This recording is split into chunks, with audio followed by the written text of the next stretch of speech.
Hello friends, welcome to question mate. मेरा नाम है विक्की और आज हम बात करेंगे इनकम एंड टैक्स के सीरीज में taxable income under the head of salary के बारे में।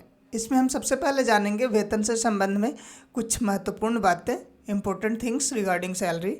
वेतन का अर्थ, मीनिंग ऑफ सैलरी, वेतन का परिभाषा, डेफिनेशन ऑफ सैलरी, वेतन के प्रकार यानी टाइप्स ऑफ सैलरी में हम देखेंगे दैनिक वेतन यानी डेली वेजेस और मासिक वेतन यानी मंथली सैलरी। उसके साथ ही हम समझेंगे कर्मचारी एवं मालिक का संबंध, ऑनर एंड एम्प्लॉय रिलेशनशिप, विदेशी सरकार से प्राप्त आय, income from foreign government, pension. उसके साथ ही हम जानेंगे कर मुक्त वेतन यानी टैक्स फ्री सैलरी और उसके बाद हम जानेंगे मालिक द्वारा की गई कटौती यानी ऑनर डिडक्शन। इन सभी को हम डिटेल में जानेंगे, तो बने रहिए हमारे साथ वीडियो के अंत तक। तो चलिए शुरू करते हैं हमारा आज का टॉपिक सैलरी के बारे में। वेतन यानी सैलरी एक निश्चित अमाउंट होता है जो कि एक कर्मचारी को उसकी मेहनत के बदले दिया जाता है। आमतौर पर वेतन एक निश्चित समय पर दिया जाता है, फॉर एग्जाम्पल वीकली, मंथली या डेली। इस तरह से ये फिक्स होता है कि कब कितना देना है। आयकर अधिनियम की धारा के अनुसार वेतन से अभिप्राय उस इनकम से होता है जो कि करदाता को अपने प्रेजेंट या पास्ट मालिक से प्राप्त होता है। आयकर अधिनियम की धारा 17(1) के अनुसार वेतन में जिन चीजों को शामिल किया गया है, इसमें सबसे पहले आता है मजदूरी यानी वेजेस। अगर कोई वार्षिक पेंशन मिलती हो तो वो भी इसी में आता है।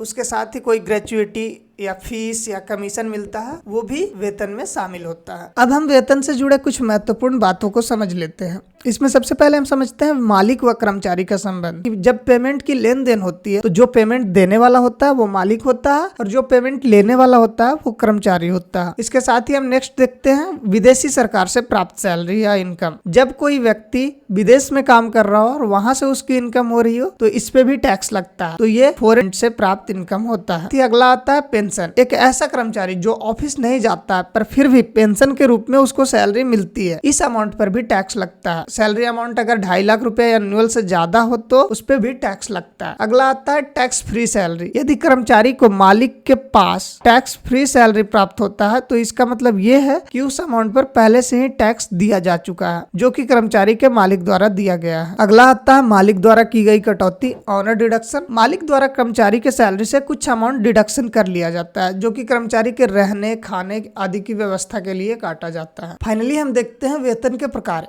यानी टाइप्स ऑफ सैलरी। सैलरी दो प्रकार के होते हैं, दैनिक वेतन यानी डेली वेजेस और मासिक वेतन यानी मंथली सैलरी। दैनिक वेतन यानी एक दिन में किए गए काम के बदले जो मजदूर को पैसे प्राप्त होते हैं वो डेली वेजेस कहलाता है। वैसे ही मासिक वेतन यानी मंथली सैलरी, जब कोई श्रमिक को उसके काम के बदले मंथ के एंड में सैलरी दिया जाता है तो वो मंथली सैलरी होता है। इन लोगों को कंपनी में एडवांस में काम करना पड़ता है क्योंकि पूरे महीने काम करने के बाद मंथ के एंड में या अगले मंथ के शुरुआत में इनको पैसे मिलते हैं। सो फ्रेंड्स, आज हमने वेतन को डिटेल में समझ लिया है। अगर अब भी आपके मन में कोई डाउट है तो कमेंट में जरूर पूछें।